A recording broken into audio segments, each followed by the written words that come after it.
Այնուամենայնիվ այնպես է ստացվել, որ դուք այսօր ընդդիմության լիդերն եք, այդ լիդերությունը ձեզ է պատկանում, ընդ որում ամենամեծ ռիսկերը դուք եք կրում, ամենամեծ պատասխանատվությունը դուք եք կրում եւ ամենամեծ ակնկալիքները ձեզանից է այսօր։ Իհարկե հասկանալի է, որ բարդ վիճակ է, քայլերի, անելիքների ինչ որ սահմանափակվածություն կա, մանավանդ երբ որ դիմացի կողմը չունի օրենքի կամ որևէ կարմիր գիծ, որևէ սահմանափակում, ինքը ամեն ինչի պատրաստ է, այս առումով ես համաձայն չեմ, որ դուք ասում եք մի ձև կար մեզ հաղթելու, մի ձև չկար։ Ինքը 100 ձև ուներ եւ դուք ասում եք մենք ունենք A պլան, B պլան, G պլան, բայց իրականում Նիկոլն ուներ A պլան, B պլան, G պլան եւ եթե նույնիսկ շատ փոքր ձայներ տաներ, ինքը ուղղակի չեղարկելու էր ընտրությունները, հայտարարելու էր իրեն ընտրված, այնպես որ այդ պատրանքներ չունենանք, հա, դիմացը կանգնած է շատ խորամանկ, քրեական մեթոդները չարաշահող, բոլոր հնարավոր ճանապարհները օգտագործող մի հատ իշխանություն, որը երբեք չի հրաժարվելու իր ունեցածից։ Հիմա բայց ժողովուրդը, հասարակությունը, գոնե ես ասում եմ հասարակության որակյալ հատվածը մեծ ակնկալիքներ ունի, մասնավորապես ձեզանից։ Այսօր դուք հայտնվել եք այն վիճակում, ինչ որ 21 թվին Ռոբերտ Քոչարյանն էր, որը ընդդիմության լիդերներ են ժամանակ, մարդիկ սպասում են, որ դուք պիտի քայլեր անեք, արագ պիտի անեք այդ քայլերը, վճռական պիտի լինեք այդ քայլերի մեջ, պիտի մոբիլիզացնեք բոլոր հնարավոր ուժերը, անսպասելի բաներ պիտի մտածեք եւ ի վերջո պիտի արդարացնեք հասարակության սպասելիքները, որովհետեւ եթե մի քիչ էլ հապաղեք, մի քիչ էլ sense դանդաղ երկար մտածեք, գցեք բռնեք, հաշվեք ձեր քայլերը, պարզա որ այդ հասարակությունը գոնե այդ հատվածը հիասթափվելու է, հոգնելու է, արտագաղթելու է, մտնելու է իր խխունջի մեջ, արդեն այլևս չի հավատալու ոչ մի բանի եւ շատ ավելի հեշտանալու է այս իշխանության գործը։ Հիմա, այս ընթացքում ձեր ուժի ներկայացուցիչները մի քանի հայտարարություններ արեցին, մասնավորապես փողոցային պայքարի հետ կապված, որը շատ կարծում եմ ցավոտ ընդունվեց եւ բավականին աղմուկ բարձրացրեց, որ եթե դուրս գանք փողոցային պայքարի զոհեր կլինեն եւ այլն։ Հիմա մարդիկ ավելի շատ ձեզնից ակնկալում են այդպիսի քայլեր, հա, փողոցային պայքար, վճռականություն, ակտիվ քայլեր եւ այլն։ Դուք ընդհանրապես ասում եք դեռ ինչ որ բանկ ստեղծենք խորհուրդ, կմտածենք, կդիմենք սահմանադրական դատարան եւ այլն։ Այս քայլերը չի բավարարում հասարակությանը։ Դժգոհ են մարդիկ, ասում են ինչ ակտիվ քայլեր ունեք անելու, որը կարա բավարարի մեզ։ Ինչու հենց առաջի օրվանից փողոցը չլցվեց։ Ավելին ասեմ, ինչու մինչև ընտրությունները փողոցը չլցվեց, չօգտագործեցիք այդ հանրահավաքային ալիք չարեցիք, մթնոլորտը երկրում չփոխվեց, այնպիսի պասիվ վիճակով գնացինք հանգիստ ընտրության, հույս ունենալով, որ քվեախցիկում մարդը ի օգուտ ընդդիմության է որոշում կայացնելու։ Հիմա կա այդ պահանջը եւ շատ կարծում եմ կարճ է ժամանակը։ Ունեք այդ պլան B, G, D։ Մի քիչ դրա մասին խոսեք։ Եթե դուք հիշում եք իմ բոլոր հարցազրույցները, ես ասել եմ ինձ համար կարևոր է լինելու Հայաստանում ունենալ լեգիտիմ իշխանություն։ Եթե Նիկոլ Փաշինյանը խախտում է կանոնները եւ ձևավորում է Հայաստանում ոչ լեգիտիմ իշխանություն, ինչը որ ինքը այսօր արեց, մենք դրա դեմ պայքարելու ենք։ Ես այդքան բան եմ ասել, քանի որ ես վստահ եմ եղել, իրոք անկեղծ վստահ եմ եղել մեր հաղթանակի մեջ, մեր բացարձակ հաղթանակի մեջ։ Վերագնահատել եք ճշնամուն։ Հիմա կարող ենք ամեն ինչ ասել, ամեն ձև բնութագրել, բայց մենք դրա համար արել ենք ամեն ինչ։ Մենք մեր հարցումներով տեսել ենք դա։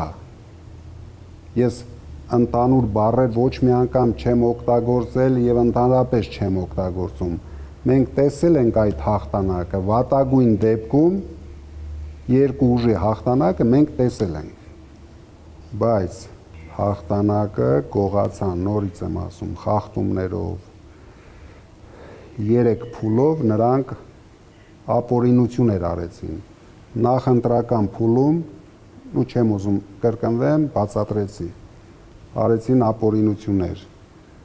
Հաշվարկի ժամանակ արեցին ապօրինություններ։ Հասկանում եք, մենք գործ ունենք բոլոր դեպքերում պետության հետ։ Մենք ոչ մի բան չարած ապօրինություն։ Մեր թիմակիցները, նորից եմ ասում, կալանավայրերում են, հարյուրներով։ Եթե մենք թույլ տային գոնե մեկ ապօրինություն, դուք վստահ եղեք, ոչ միայն մեր ուժը,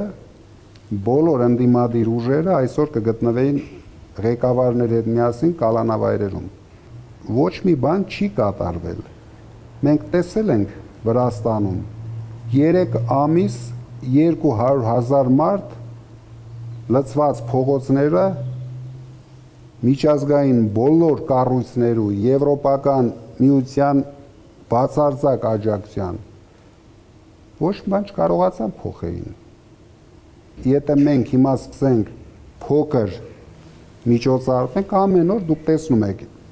խնդիր չունենք։ Մենք աջակիցներ ունենք բոլոր դեպքերում։ Դուք տեսաք 340,000, չնայած դրանք հաստատ ավելի շատ էին, բայց ինչը որ ցույց տվեցին 340,000 մեր աջակիցները ունենք։ Ունեն իրենց աջակիցները Հայաստան դաշինքը, Բարգավաճ Հայաստանը, վերջը չհանեցին կապ չունի, 60,000 մարդ ընտրել է Բարգավաճ Հայաստանի օգտին։ Այսինքն այդ ուժը կա, այդ ուժը պետք է գեներացնել ճիշտ ժամանակին։ Եթե մենք հիմա փոքր, ձեր ասած, այսօր ենք հանում, ինչքան 10-20,000 մարդ, հանում ենք 30,000 մարդ, այն որ ասում են պառը թողում ենք, պառը, լիցկա թափում ենք ամեն ինչը, հետագայում անհնար է լինելու հասնել հաջողության։ Միգուցե այ հիմա մենք ունենք այդ պլան B-ն, որի մասին դուք ասում եք, դրա համար հիմա կշարժվենք պլան B-ով, կհամախմբենք ընդդիմությանը, ես ասեցի քայլերը, որ մենք անելու ենք իմ հայտարարության մեջ, բոլոր այդ քայլերը մենք անելու ենք, միգուցե ճիշտ կգնահատենք այն պահը, երբ պետք է գեներացնենք փողոց եւ հասնենք հաջողության։ Միայն հարցազրույց տալով ոչ մի հարց չի լուծվում։ Նրանց մտքի գիգանտներ կան, որ նրանց մտքեր են արտահայտում, կասես էսա, այս մարդուն որ լսեցի 5 րոպե հետո Փաշինյանը փախավ Կանադա։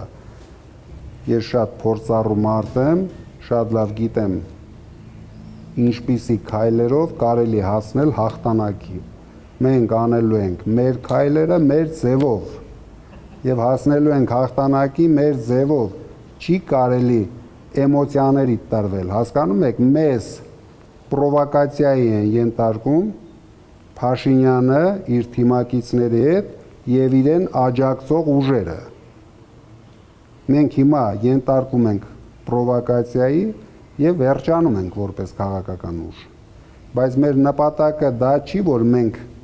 մի օր ապացուցենք ինչքան հերոս ենք մենք, հաջորդ օրը ասենք էլ մենք կուսակցություն չունենք։ Ինչի համար։ Քայլ գնալու ենք առաջ, ամեն քայլ ճիշտ գնահատելու ենք, մեր գլխավոր նպատակը նորից եմ կրկնում, Փաշինյանին հեռացնելն է եւ հասնել հաղթանակի, ինչը որ մենք կանենք, առաջ։